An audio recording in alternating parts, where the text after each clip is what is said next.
இது மகிமை நேரம். மகிமை தொலைக்காட்சி நேயர்களுக்கு என் அன்பான காலை வணக்கத்தை நான் தெரிவித்துக் கொள்கின்றேன். மீண்டுமாக மகிமை நேரத்திலே உங்களை சந்திப்பதிலே மிகுந்த மகிழ்ச்சி அடைகின்றேன். டிசம்பர் மாதம் என்றாலே கிறிஸ்துமஸ் காலம், கிறிஸ்துமஸ் என்றாலே கீழ்ப்படிதலின் காலம் என்று நான் ஏற்கனவே கடந்த 4 நாட்களாக நான் அறிவித்து வருகின்றேன். இந்த கீழ்ப்படிதலின் காலங்களிலே வாழ்ந்தவர்களை பற்றி நாம் சிந்தித்து வந்தோம். இந்த நாளிலும் கீழ்ப்படிந்து நடந்த ஒரு பாத்திரமாகிய சிமியோன் தாத்தாவை பற்றி நாம் பார்த்தால் அது நன்றாக இருக்கும் என்று சொல்லி நான் ஆசிக்கின்றேன். கிறிஸ்துவினுடைய கிறிஸ்துமஸ் சரிதையிலே பாத்திரங்களாக பலதரப்பட்டோர் அங்கே குறிக்கப்பட்டிருக்கின்றது. இளைஞர்களை பற்றி சொல்லியிருக்கின்றார்கள், முதியோர்களை பற்றி சொல்லியிருக்கின்றார்கள், செல்வந்தர்களை பற்றி சொல்லியிருக்கின்றார்கள், எளியவர்களை பற்றி கூட சொல்லியிருக்கின்றார்கள். மேலும் நான் பார்த்தோம் என்று சொன்னால் அறிவாளி ஆகிய ஞானிகளை பற்றியும் கல்லாதவர்களை ஆகிய மேய்ப்பர்களை பற்றியும் கூட அங்கே சொல்லப்பட்டிருக்கின்றது. அந்த காலகட்டத்திலே வாழ்ந்த இந்த சிமியோனை பற்றி எருசலேமில் இருந்த ஒரு மனிதன் என்று சொல்லி எளிமையாக அறிமுகப்படுத்தப்பட்டிருக்கின்றது. இந்த சிமியோன் என்பவர் ஒரு எளிமையான ஒரு வயது சென்றவராக அங்கே அறிமுகப்படுத்தப்படுகின்றார். ஆனால் அவர் இந்த சிமியோன் எளிமையாக அறிவிக்கப்பட்டாலும் லூக்காவின் சுவிசேஷம் 2ஆம் அதிகாரம் 25ஆம் அதிகார வசனம் 26, 27 ஆகிய வசனங்களை நாம் பார்த்தோம் என்று சொன்னால் அங்கே மிக சிறப்பாக ஒன்று சொல்லப்பட்டிருக்கின்றது. பரிசுத்த ஆவியானவர் அவர் மீது இருந்தார், ஆவியானவர் அவருக்கு அறிவித்திருந்தார், ஆவியானவர் அவரை நடத்தினார் என்று சொல்லி 3 தடவை மும்முறை அதை குறிப்பிடப்பட்டிருக்கிறது என்று சொல்லி அங்கே நாம் பார்க்கின்றோம். சிமியோன் மீது பரிசுத்த ஆவியானவர் இருந்திருக்கின்றார், ஆவியானவர் அவருக்கு அறிவித்திருக்கின்றார், ஆவியானவர் அவரை நடத்தினார் என்று சொல்லி அங்கே பார்க்கின்றோம். ஆவிக்குள்ளான ஒரு மனுஷனாக பரிசுத்த ஆவியினுடைய தொடுதலை அவருடைய வழிநடத்தலை அறிந்த மகனாக அங்கே சிமியோன் அங்கே அறிமுகப்படுத்தப்பட்டிருக்கின்றார். எத்தனையோ முறை சிமியோன் தாத்தா ஆலயத்திற்கு வந்திருக்கின்றார், எத்தனையோ முறை தேவனை தரிசிப்பதற்காக ஆலயத்திற்கு நேராக கடந்து வந்திருக்கின்றார். ஆனால் முதல் முறையாக இந்த யோசேப்பு மரியாளும் தனக்கு பிறந்த இயேசுவை ஆலயத்திற்கு எடுத்து வருகின்றார்கள். இவருக்கு யாரும் சொல்லவில்லை. யோசேப்பு மரியாளும் இயேசுவை முதல் முறையாக ஆலயத்திற்கு எடுத்து வருகிறார்கள் என்று சொல்லி யாரும் இவருக்கு அறிவிக்கவில்லை. ஆனால் பரிசுத்த ஆவியானவர் அவர் மீதிருந்த காரணத்தினால், அவரை அறிந்திருந்ததினால் அவருக்கு மென்மையாக ஒரு உந்துதலை அவருடைய உள்ளத்திலே கொடுக்கின்றார். அதனை புரிந்து கொண்டவராக பரிசுத்த ஆவியானவருடைய மென்மையான தொடுதலை அவர் அறிந்து கொண்ட மாத்திரத்திலே அவர் நேராக ஆலயத்திற்கு வருகிறார், பிள்ளையை காண்கின்றார். எத்தனை மகிழ்ச்சி! பரிசுத்த ஆவியானவர் வழி நடத்தும் பொழுது அதற்கு நாம் அப்படியே ஒப்பு கொடுத்து அதன் வழியிலே நாம் சென்றால் மிகுந்த மகிழ்ச்சி.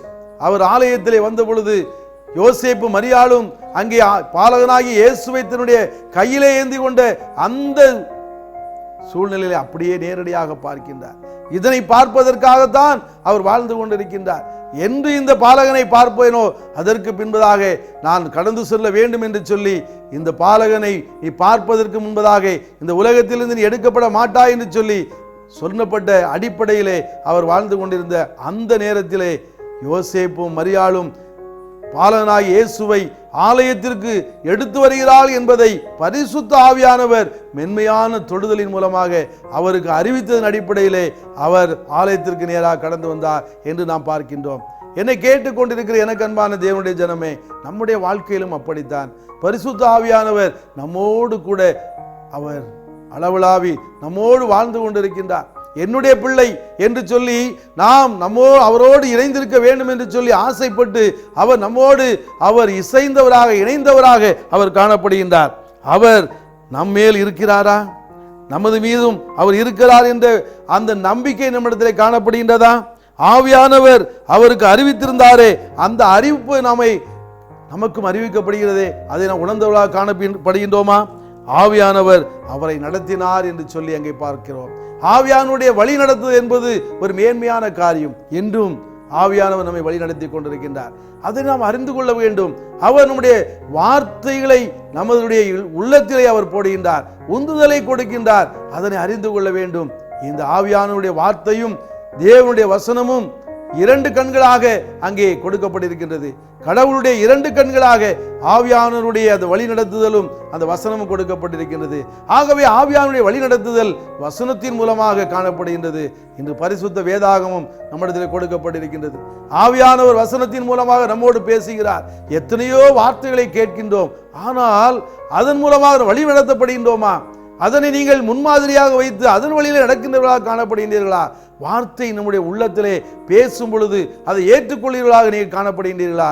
இந்த சிமியோன் அவருடைய பரிசுத்த ஆவியானவருடைய அந்த சிறிய உந்துதலை அவன் அறிந்திருந்தபடியினால் அவனுடைய காலத்திலே கடைசி கட்டத்திலே வாழ்ந்து கொண்டிருந்த அந்த காலகட்டத்திலே மரியாளும் யோசேப்பும் கொண்டு வந்த இயேசுவின் பாலகனாகிய இயேசுவை அவர் பார்த்தார் என்று சொல்லி அங்கே பார்க்கின்றோம். அப்பொழுது சொல்கின்றான், பாலன் இயேசுவை கரங்களில் ஏந்தி கொண்டு கடவுளை போற்றி அவர் சொன்னதாவது, ஆண்டவரே, உமது வார்த்தையின்படி உமது அடியனை இப்பொழுது சமாதானத்துடனே போக விடுகிறீர் என்று சொல்லி அங்கே சொல்லப்பட்டிருக்கின்றது. லூக்கா 2ஆம் அதிகாரம் 28-29 வசனத்திலே மிக தெளிவாக இதை சொல்லப்பட்டிருக்கிறது நாம் பார்க்கின்றோம். எனக்கு அன்பான தேவனுடைய ஜனமே, கர்த்தராகிய இயேசு கிறிஸ்து, பிதாவாகிய தேவனாகிய கர்த்தர் தன்னுடைய ஒரே பேராகிய குமாரனை இந்த உலகத்திற்கு இயேசுவாக அனுப்பினார்.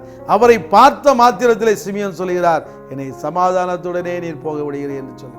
இந்த உலகத்திலே நான் பிறந்து வளர்ந்து நான் எதற்காக இதனால் வரையும் காத்திருந்தோனோ அது பரிசுத்த ஆவியான மூலமாக எனக்கு அறிவுறுத்தப்பட்டு ஆண்டவராகிய இயேசுவை பாலகனாக அவருடைய வளர்ப்பு தாயாகிய யோசேப்பும் தந்தைகளாகிய யோசேப்பும் மரியாளும் ஆலயத்திற்கு கொண்டு வரதை உணர்த்தியதை அறிந்து கொண்டு நான் அவரை பார்த்தேன், அவரை என்னுடைய கைகளில் ஏந்தினேன். அதனால் இந்த உலக வாழ்க்கை நான் முடித்து சமாதானத்துடனே போய்விடுகிறேன் என்று சொல்லி அங்கே சொல்லுகிறார். எனக்கு அன்பான தேவனுடைய ஜனமே, நம்முடைய வாழ்க்கையிலும் பரிசுத்த ஆவியானவர் வழி நடத்துகிறார். நம்முடைய வார்த்தையின் மூலமாக வழி நடத்துகிறார். என்ன செய்ய வேண்டும், கற்பனைகளின்படி வாழ வேண்டும், நியாயப்பிரமாணங்களின்படி வாழ வேண்டும். புதிய ஏற்பாட்டிலே அந்த சாராம்சமாகிய அந்த கற்பனையினுடைய சாராம்சமாகிய அன்பு என்ற வார்த்தையின்படி வாழ வேண்டும். ஏனென்று சொன்னால் இயேசு அன்பாகவே இருக்கிறார். இயேசு நம்மேல் கொண்ட அன்பின் நிமித்தமாகத்தான் இந்த உலகத்திலே அவர் வந்தார் என்று சொல்லி அங்கே நாம் வேதத்திலே வாசிக்கின்றோம். அந்த வார்த்தை நம்மோடு பேச வேண்டும். அது பரிசுத்த ஆவியானுடைய அவருடைய சத்தமாக அது தொனிக்கின்றது. ஏனென்று சொன்னால் அந்த இரண்டும் ஒன்று என்று சொல்லி அங்கே கொடுக்கப்பட்டிருக்கின்றது. ஆகவே வசனத்தின்படி நாம் வாழ்ந்தோம் என்று சொன்னால் சமாதானத்துடனே நாம் இந்த உலகத்தை விட்டு கடந்து செல்ல வேண்டும்.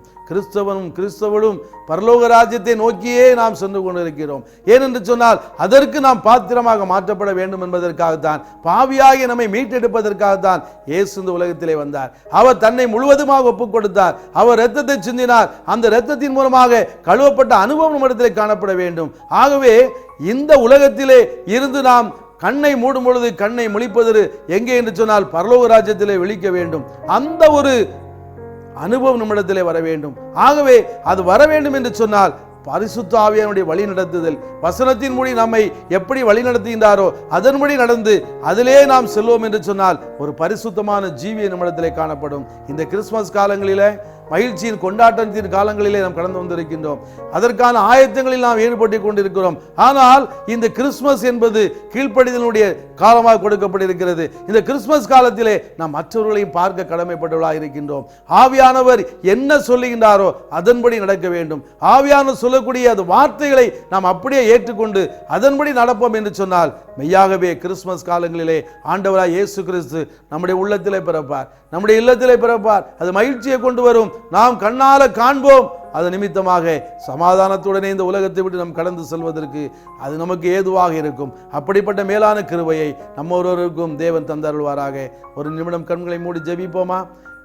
அன்பின் பரலோக தந்தையே, இந்த அருமையான நாளிலே சிமியோனை பற்றி நாம் சிந்தித்தோம். ஆண்டவரே, ஒரு நீதிமானாக எங்களுக்கு எளிமையாக அறிமுகப்படுத்தப்பட்டாலும் அவர் ஆண்டவராகிய இயேசுவை தரிசித்த மாத்திரத்திலே என்னை சமாதானத்துடனே போகவிடும் என்று சொல்லி கர்த்தரிடத்தில் கேட்கிறதை பார்க்கிறோம். நாங்களும் உம்மை கண்டுகொள்ள, வசனத்தின் மூலமாக எங்களை பரிசுத்தப்படுத்திக் கொள்ள எங்களுக்கு பலனை தாரும் ஆண்டவரே. நாங்களும் இந்த இம்மையிலே வாழ்ந்து மறுமைக்குள்ளாக கடந்து வரும் பொழுது உம்முடைய ராஜ்யத்தை சுதந்திரித்துக் கொள்ளக்கூடிய மக்களாக எங்களை மாற்றும் ஆண்டவரே. இரட்சகர் மீட்பெருமாகிய இயேசுவின் இன்ப நாமத்தில் ஜெபங்களும் நல்ல பிதாவே, ஆமென்.